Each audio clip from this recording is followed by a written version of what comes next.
अभी हमने कुछ शेष पूर्व आपका एक वीडियो देखा था फेसबुक पर, किस तरीके का मामला और क्या घटना है जो आज मैंने डाला है। हाँ जी जी। मैं लहरी कंपाउंड की निवासी हूँ। वहाँ पे हमारा जो शनिदेव मंदिर है निजी पीटी जैन के सामने, और वहीं पे पोस्ट ऑफिस भी संचालित है। ये एक रिहायशी क्षेत्र है जहाँ पे लोग रहते हैं, ठीक है। और इसी क्षेत्र में कुछ लोगों के द्वारा, इसी मोहल्ले में निवास करने वाले कुछ लोगों के द्वारा अपनी ज़मीन के किराए की वजह से इनके द्वारा एक जो गुरु कृपा क्रैकर्स नामक जो दुकान है उसको ये ज़मीन पे किराए पे दी गई। किसकी है वो दुकान, क्या नाम है? अम्बेश शर्मा। जी जी। अम्बेश शर्मा की, और उनके पुत्र वहाँ पे बैठते हैं। अब इस दुकान में सबसे पहले मैं आपको स्टार्टिंग से बता दूं कि उस दुकान के नीचे एक तलघर है, उस पर डांस क्लासेस भी कुछ सालों पूर्व तक संचालित होती थी। फिर ऐसा पता चला कि इनके यहाँ पे जो अवैध भंडारण होता है वो तलघर पे भी होता था कुछ सालों पूर्व तक।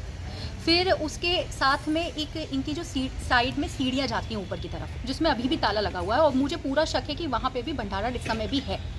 और साइड में बिल्कुल चुपका हुआ, मतलब एक ही ज़मीन पर है, कोई ज़मीन अलग अलग मालिक की नहीं है, वो एक ही ज़मीन है, एक ही नाम पर है। और उसी पे एक कमरा समझ लीजिए कि एक दूसरा कमरा, ठीक है, और दूसरे कमरे पे ही पोस्ट ऑफिस संचालित है, ठीक है। ये एक सरकारी विभाग है जहाँ रोज़ आए दिन भीड़ लगती है, और दिवाली के टाइम पे भी भीड़ लगती थी। दोनों काम संचालित होते रहते थे।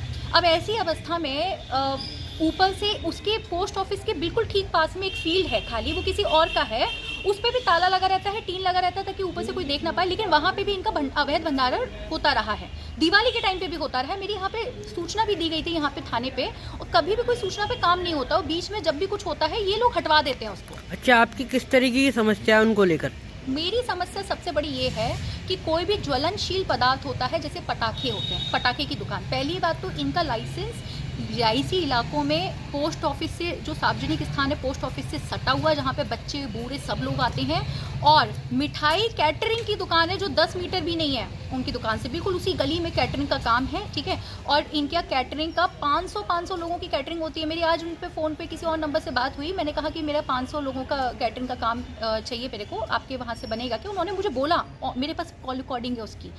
वहीं पे मिठाई की दुकान है ज्वलनशील। और एक और चीज़ है, अम्बेश शर्मा जी का जो ये है, ठीक है, इस छोर पे इनका चुपका हुआ है पोस्ट ऑफिस, और दूसरे छोर पे ही गैराज है। गैराज आप समझिए, वहाँ पे गाड़ी चलती हुई रोज आती जाती है, आज भी सुबह वहीं पे गाड़ी आई है और रखी हुई है। उस गाड़ी का गैराज है, लेकिन बाहर से उसको दिखा दिया है, सीमेंट का व्यवसाय दिखा दिया गया बाहर से पेंट करके, वो सिर्फ धोखा देने के लिए कि लोगों को ये लगे कि यहाँ पे सीमेंट का व्यवसाय है और बालू है, क्योंकि बालू ज्वलनशील में रोकती है, तो वो लोगों को बालू और सीमेंट का व्यवसाय समझा जाएगा और वो ज़्यादा कुछ इस पर ऑब्जेक्शन ना करे। लेकिन वहाँ पे गाड़ी रखी जाती है अंदर का, मैंने वीडियो भी लिया हुआ है आज की डेट पर। अब इस बारे में मेरे द्वारा कई बार इस थाना उत्तर पे आके बताया गया, जिस पे कभी कोई कार्रवाई नहीं हुई, कोई कार्रवाई नहीं हुई, कभी कुछ नहीं हुआ। और ये थाना के जो पहले वाले जो चले गए इंस्पेक्टर संजुल पांडे जी, वो तो वहाँ के फोटोज है हमारे इनके साथ के, ठीक है, कि इनके साथ फोटो में माला वाला पहने उसी पटाखे की दुकान में, जिस पटाखे की दुकान से बिल्कुल चुपका हुआ पोस्ट ऑफिस है, ठीक है। अब ऐसी अवस्था, क्या ये पोस्ट ऑफिस और ये पटाखे की दुकान बगल में, ये क्या गलत है क्या? ये बिल्कुल गलत है, क्योंकि जब भी कोई भी ज्वलनशील जैसे पटाखे की दुकान, पहली बात तो अवैध भंडारण भी इनका पास में होता है, वो तो बिल्कुल ही अवैध हो। और जो पटाखे की दुकान का जो लाइसेंस होता है उसके नियम होते हैं, ये लाइसेंस कुछ नियमों को देखते हुए दिए जाते हैं कि जो दुकान है वो किस तरीके के क्षेत्र में है। पहली बात, रिहायशी इलाके में नहीं होना चाहिए। कुछ क्षेत्र के साथ साथ कई चीज़ें देखी जाती है, जैसे पोस्ट ऑफिस एक सार्वजनिक स्थान है जो चुपका हुआ है, मतलब ये अलग अलग भी नहीं है, एक दीवार का सहारा है, साथ में गैराज है, यानी कि गाड़ियाँ रखी जाती, गाड़ियाँ भी ज्वलनशील होती है। अगर आग लगेगी, मान लीजिए कभी गलती से कहीं पे भी लग सकती है, तो एक तो गाड़ियां वहां पे इमीडिएटली फट जाएगी पास के गैराज में, जो बाहर इन्होंने झूठ दिखा दिया सीमेंट, उसके पास में हलवाई का काम है। अच्छा, आप यहाँ आज थाने आई हैं, उत्तर थाने में, आपकी मतलब आप क्या कहना चाहेंगी कि किस तरीके की आपकी सुनवाई हो? मेरी सुनवाई ये है कि पहली बात, मेरे पास वीडियो है कि जो फील्ड में पोस्ट ऑफिस बीच में आ रहा है उसके पास वाले फील्ड से मेरे पास वीडियो है कि वहाँ से बहुत सारे पटाखों के रैपर्स, बहुत बड़े, बहुत सारे, अगर पटाखों का भंडारण नहीं था तो रैपर्स कहाँ से आए, पहली बात उसका प्रॉपर वीडियो है, मैंने छत से देखा था, वहाँ से पटाखे स्थानांतरित करते हुए, और बॉक्स में मुझे पूरा संदेह कि उन बॉक्सों में पटाखे भी थे। लेकिन जब तक मैं नीचे आई, तब तक मैंने नीचे आई और घर के बाहर तक आ पाई, थोड़ी देर लग गई मुझे, ठीक है, क्योंकि हमारे यहाँ बिल्लियाँ भी जो गली की है वो भी रहती है, तो हमें दरवाजा देख के आना पड़ता है बेचारी बाहर आके कुत्ते ना मार दें, ठीक है। तो मुझे थोड़ा सा टाइम लग गया बाहर आने में। तब तक मैंने एक देखा, बाहर एक गाड़ी रखी थी बड़ी सी, उस पर खुली गाड़ी पे बहुत सारे इनके पटाखों के डिब्बे, जो मैंने वीडियो लिया है, वीडियो में दिख रहा है कि वो क्रैकर्स के डिब्बे हैं। और अंदर जाके भी मैंने वीडियो लिया है जहाँ पे छोटे मोटे कुछ कुछ डिब्बे खाली खाली रह गए थे। और अगर ये अवैध भंडारण का एक तरीके से रैपर्स का वीडियो, ठीक है। अब मेरी सबसे बड़ी बात ये है कि जब मैंने 112 पे कॉल किया दोपहर में, उसके बाद, और वहाँ से मैंने गाड़ी भी इनकी कार जाते हुए भी दिखा। अब 112 पे जब मैंने कॉल किया तो मेरी इनसे मांग थी, तो 112 ने सबसे पहले अम्बेश शर्मा जी से ये पूछा कि भाई साहब लाइसेंस दिखा दीजिए। तो इन्होंने, अम्बेश शर्मा ने कहा आपको जो करना है बस लाइसेंस हमें दिखा दीजिए, हमें कुछ मत करिए, लाइसेंस दिखा दीजिए।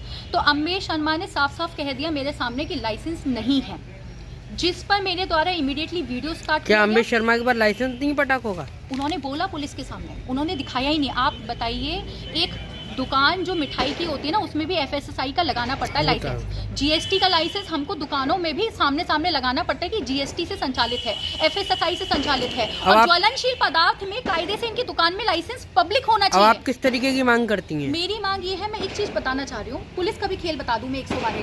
112 की पुलिस ने इमीडिएटली उस समय उसी वीडियो में जो अम्बेश शर्मा का बेटा था, उसने इशारा करते हुए बोला कि भाई साहब, थोड़ा अलग तरीके से उसने बोला।